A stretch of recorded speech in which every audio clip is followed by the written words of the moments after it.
મારા પોતાના લગ્નમાં મારી આંખો પર પટ્ટી બાંધવામાં આવી હતી અને મને કહેવામાં આવ્યું હતું કે મારે મોઢાથી ગાટર, પગનું પટ્ટી કાઢવાનું છે અને જ્યારે મેં આંખ પરથી પટ્ટી હટાવી, ત્યારે મને સમજાયું કે હું મારી પત્નીને સ્પર્શ નહોતો કરી રહ્યો. હું છેલ્લા કેટલાક મિનિટોથી મારા એક મિત્રના પગ પરથી ગાટર કાઢવા માટે ઘૂંટણિયે બેઠો હતો, જ્યારે ત્યાં હાજર દરેક મહેમાન જોરજોરથી હસી રહ્યા હતા. તે ક્ષણે હું સ્તબ્ધ થઈ ગયો. હું એ દિવસ બગાડવા નહોતો માંગતો, તેથી મેં ખોટું સ્મિત કર્યું અને બાકીના રિસેપ્શન દરમિયાન હું બસ એક યંત્રની જેમ ફરતો રહ્યો. બ્રંચ અને હનીમૂનના મોટાભાગના સમય દરમિયાન હું ચૂપ રહ્યો અને મારી જાતને સમજાવતો રહ્યો કે આ માત્ર એક મજાક હતી. પરંતુ મારો ગુસ્સો શાંત નહોતો થતો.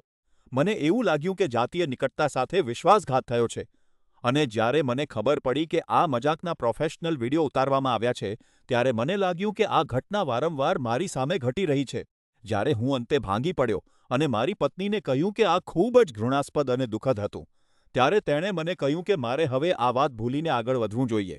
મેં લગ્નની તસવીરો જોવાનું અથવા અમારી એનિવર્સરી વિશે વિચારવાનું પણ બંધ કરી દીધું. મને અપમાનિત, છેતરાયેલું અને ખુલ્લું અનુભવાતું હતું. પછીથી મારી પત્નીએ સ્વીકાર્યું કે તેને લાગ્યું હતું કે આ કોઈ મોટી વાત નથી કારણ કે હું એક પુરુષ છું. તેને તે રમૂજી લાગ્યું હતું, પરંતુ છેવટે તેને સમજાયું કે જે વ્યક્તિનો અભિપ્રાય ખરેખર મહત્વનો હતો તે તો હું હતો જેને તેણે બધાની સામે શરમાવી દીધો હતો. અમે હવે આ વાતને ભૂલીને આગળ વધવાનો પ્રયત્ન કરી રહ્યા છીએ, પરંતુ આંખ પરથી પટ્ટી હટાવવાની એ યાદ હું ક્યારેય ખરેખર ભૂલી શકીશ નહીં.